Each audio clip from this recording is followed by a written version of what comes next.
And this woman writes to me and said, "You have the most amazing products I've ever had." She goes, Oprah loves white truffle. And I said, huh, okay. So the next day, I sent a box of not just the white truffle, but all my stuff to O Magazine. And 2 weeks later on a Friday, we're in a little tiny, now I have a little space now to cook. It's like 1,200 square feet. And I'm sitting at my desk and the phone rings like at 3 o'clock on a Friday or 2 o'clock on a Friday. And I answer the phone. It's like, "Hi, this is Shelly from O Magazine. Oprah really loves your popcorn. Could we get 4 cases of the white truffle overnighted to us?"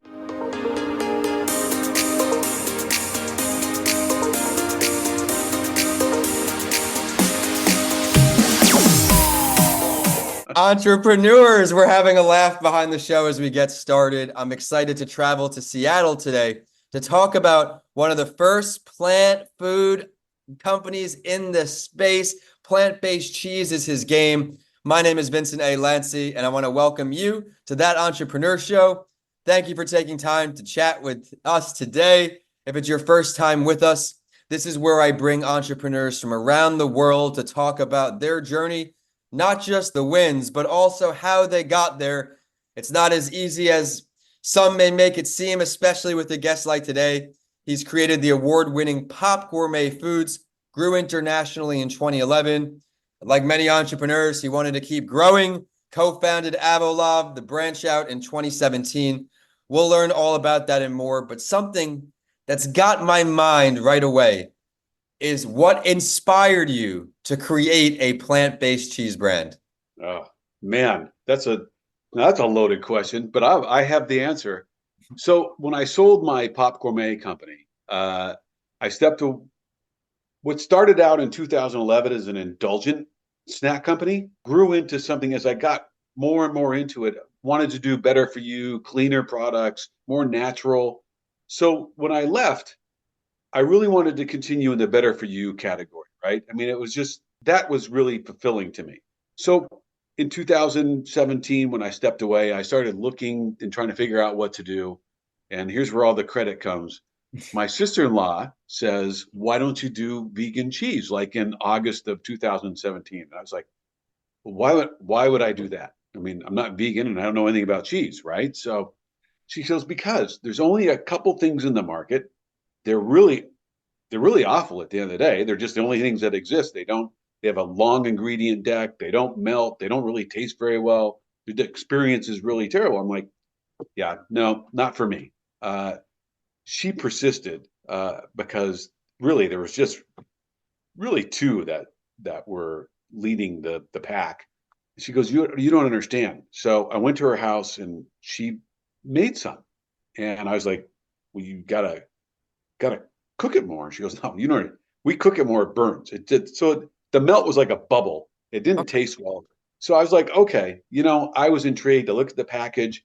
I started to do Google on it. I was like looking at vegan cheese, and what I learned was outside of the vegan thing wasn't appealing to me. I mean, if you're going to do something, you have to be passionate, right? But what started popping up was all the sustainability, the climate impact of the dairy industry, and uh, all these things. I was like, holy, nah, no pun intended, holy cow. Uh, it wasn't, that's what really captured me. And it was a terrible experience. And as an entrepreneur, when you find something like that, you're like, well, this is going to be easy, right? I mean, it's got to be a better way. So actually, Google did become my best friend. And I found a dairy process accidentally called analog cheese, which is, it's probably 70% of the dairy cheeses in the marketplace. Okay. It's made from from dairy powders and oils to make cheese. It's like Kraft singles, a bunch of stuff. And I was like, well, why couldn't we replace it? Right. So that's when I got hooked. And I just wanted to find a better way. And it was really the climate thing. I wasn't here to convert people or destroy the cheese industry. I really just wanted to create a balance where people could do better for themselves and for our planet. So that's what led me down that path and really was the fish hook, because I am passionate about our climate and about natural products and doing better for people. I love that. I'm putting here in the notes how helping the planet turn green changed your trajectory. Now, Mhm. without giving away any IP, you mentioned the bubble, how you were turned off, you saw what you saw, how it could be improved. Walk us through maybe what was going through your minds to get this to not be this weak product in the market. Yeah. Well, like I said, once Google Direct, I mean, honestly, it's so weird. I mean, never had this happen before where I'm just Googling and I'm learning about how I can do things better or start down a path on something I'm really not familiar with, right?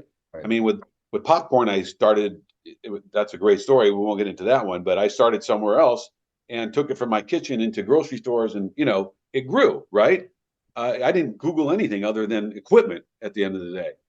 Uh, and anything before or after that. This was really unique because, like I said, I stumbled across the analog cheese process, and I'm like, why can't we switch out for, plant-based materials for the same price? I mean, it sounded simple, and entrepreneurs do think simpler. I mean, we don't.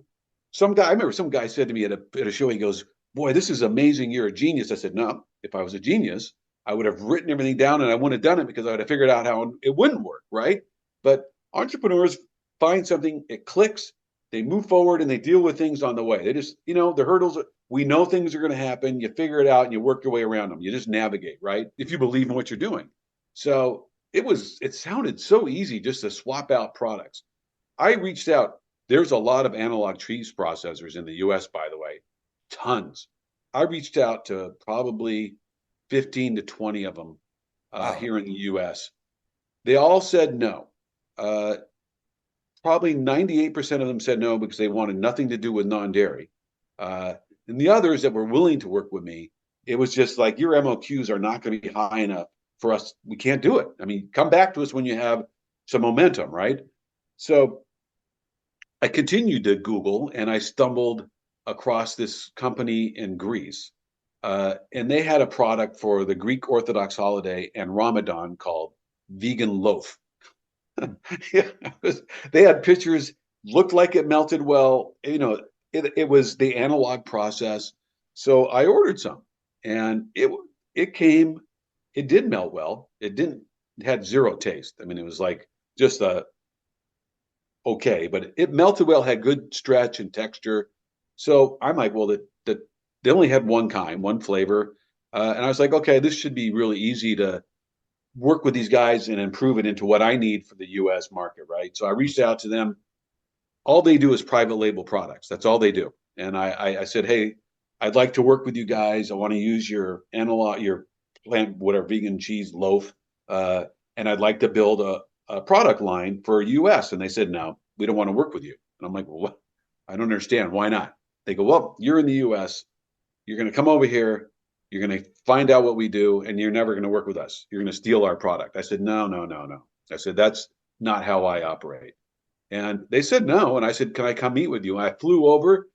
They picked me up. We went to dinner. 4 hours later, the CEO, big Greek guy, he goes, I trust. You can have anything you want. And we have become like family. I mean, it's amazing. And it's just weird how he goes, I trust your face, actually. So that's what he said, because he didn't speak great English, but that was how he interpreted it. And we agreed to work together.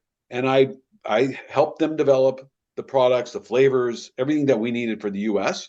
And I launched in May of 2018. We didn't have retail packaging yet. I could do food service. I went to the National Restaurant Association. So we slapped it in a bag. You could put a sticker on it. I mean, it was good, right? For food service. And, two massive companies came by and picked us up. So it was off to the races. But I learned a lot about the process. I built an amazing relationship with the folks over there. And we built a great product with a very, very simple ingredient deck. What their ingredient deck was, we removed some of the items so we could get to a cleaner, non-GMO deck. And we nailed it. I'm sure it was a roller coaster of the ups and downs, and I appreciate you sharing some of the lower points, but highlighting what you said, why taking initiative helps you stand out. You went ahead, you took that flight. Of course, you made someone that's like family, which they can't put a price tag on those relationships as we get older. But the fact that you went out there, they were hard no. You took initiative. Everyone Please use that as inspiration. Step outside your comfort zone. Do what other people aren't doing. And a separate thing, I had a podcast coaching call with someone getting ready to go on shows. As a host, I get the same generic email, why is this person a great guest?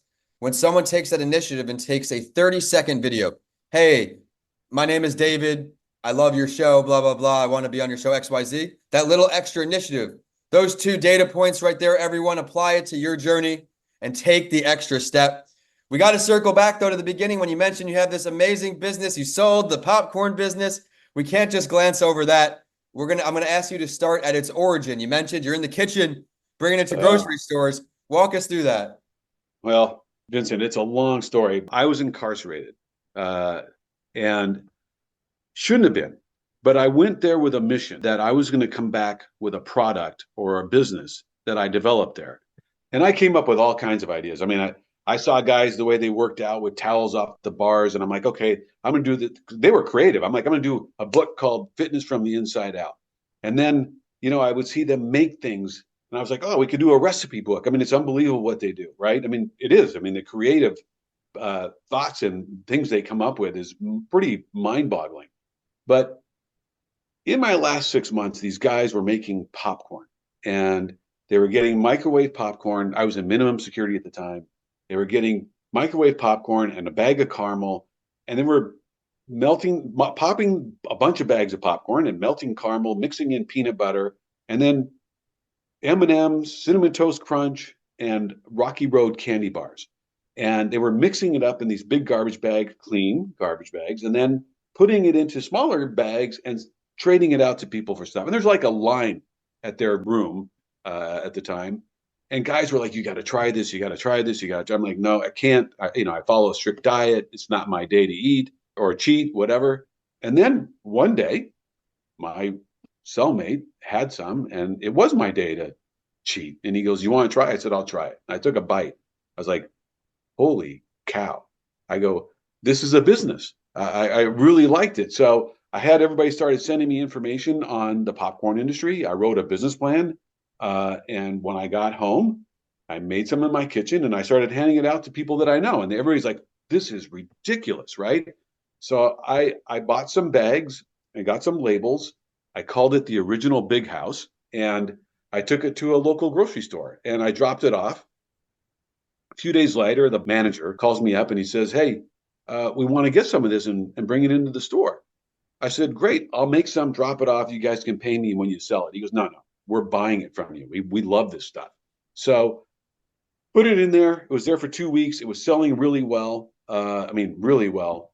And they asked me for a couple more flavors. So I developed a cinnamon caramel and something else. And they had a chain. It had 8 stores total. They moved it into all their stores within about 8 or 9 weeks. But I was in the stores doing demos, and I was looking around at the shelf, and I'm like, God, you know what? I mean, it's doing cool, but I've called it the original Big House. People don't even know what that is. Packaging and branding is very important, right? So I thought I have to really stand out. I mean, it was really high quality and really delicious, and it had a lot of meaning to me, but nobody else at the end of the day. It really blended in with all the other products, caramel this, chocolate caramel that. So I was talking to my wife, and I said, I got to do something more unique. And she says, well, why don't you take the trending flavors today, white truffle, chocolate salted caramel, and do those? So I did. I created this amazing white truffle and then this beautiful chocolate. So, it was the chocolate salted caramel is crazy. And I put those on the shelf. And now I'm about my 4th or 5th month in the business. And I get this email, and this woman writes to me and said, you have the most amazing products I've ever had. She goes, Oprah loves white truffle. And I said, huh, okay. So the next day I sent a box of not just the white truffle, but all my stuff to O Magazine. And 2 weeks later on a Friday, we're in a little tiny, now I have a little space now to cook. It's like 1,200 square feet. And I'm sitting at my desk and the phone rings like at 3 o'clock on a Friday or 2 o'clock on a Friday. And I answer the phone. It's like, hi, this is Shelley from O Magazine. Oprah really loves your popcorn. Could we get 4 cases of the white truffle overnighted to us on a Saturday we have meetings tomorrow and she wants to have it here. I was like, Sure. She goes, we'll give you the FedEx number. I'm like, okay.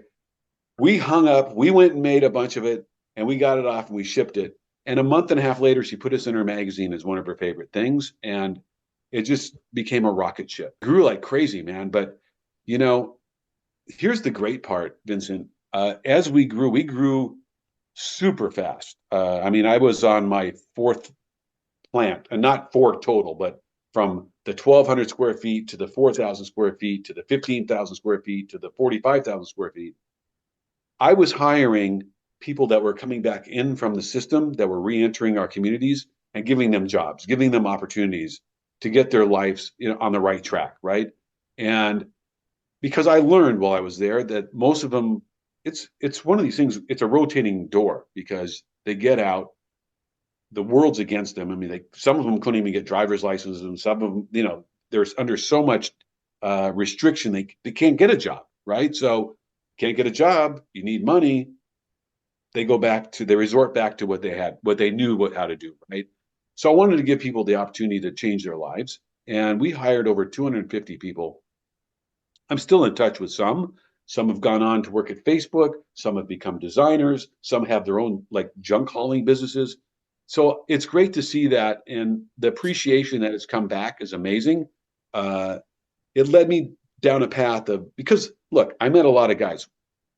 Everybody's perspective about the system and about who's in prison is probably the same before you get there. Mine was like, this is the garbage, trash, idiots. Not so. But some they grew up in an environment. That's how things happened. They're super smart, but they apply it in a different way. I wanted to help them apply it in another ways where they could be successful and not repeat the situation. Hey, well, hats off to you on how far you've come. I got to give you some credit there. I know when the odds are stacked against you in that specific way, you found a way to catapult into a level of success. And everyone, I'm going to reiterate this. From prison to being featured in Oprah's magazine. Like, if you don't shoot for the stars after hearing this, I don't know what will. I don't think, had anyone on the show. Had some pretty big hitters on this show, but I don't think anyone featured with Oprah. That is pretty cool, but I can't breeze past the important message there, providing jobs to 250 plus inmates coming home to change their lives. The way you explained it was perfectly where you know what you know, and if you can't get a job doing the correct things, unfortunately, that revolving door may be for them. You're doing what you can to change their lives. Truly inspirational episode. So glad this guy reached out. But before we let him go, before we find out his contact info, everything in between, let's learn a little bit more about our guest of honor. If you could choose to have a conversation, David, with any entrepreneur, dead or alive, it could be at this point in your life, or it could be at a different chapter in your life when you really needed them. Who would you choose? Wow. I've met some amazing entrepreneurs. I gotta say, I think I would really love to sit down with the founder of Four Seasons Hotels, Okay. because he created such a brand and such a life experience from a motel or a hotel, one single hotel the family had in Canada, and brought it to the world. I mean, the service level, the quality of the food and the properties. It's pretty amazing what he's accomplished. I don't know. I'm really intrigued by that because it's just this whole thing that he was the first, and now there's a bunch of followers, right? But they've done extremely well. I just really have been impressed of what he created. So love to Can't talk argue to him. with that. And I love the reasoning behind it. Building the brand is not easy, but once you hit those plateaus, he set the bar for others to Yeah. replicate his process in their own way. Like I just said, lights out show, Mr. David. I had a great time connecting with you today. Thank you, Everyone Vincent. is now going to share where to find himself online. Yep. Well, you can find me on LinkedIn, or you can find me at goodplanetfoods.com. Always around. I'm on Facebook, I'm on Instagram, but most importantly, goodplanetfoods.com. We're here. I appreciate you sharing that. Everyone, be sure to go check out all he has to offer. You heard the learning lessons today. That's just scratching the surface from his websites and his LinkedIn. The show is at all podcast platforms. Remember to subscribe and tap 5 stars if you enjoyed today's amazing show. I am at Vincent A. Lancy on all social media and YouTube, and my website is vincentalancy.com. Today's show is brought to you by Coming Alive Podcast Production, your one-stop shop for all things podcasting. Head to comingalivepodcastproduction.com to learn more. But with that, we're signing off today from Seattle, Washington, down to St. Petersburg, Florida. David, thank you so much. Thank you, Vincent. Great to be here. Appreciate it. Of course.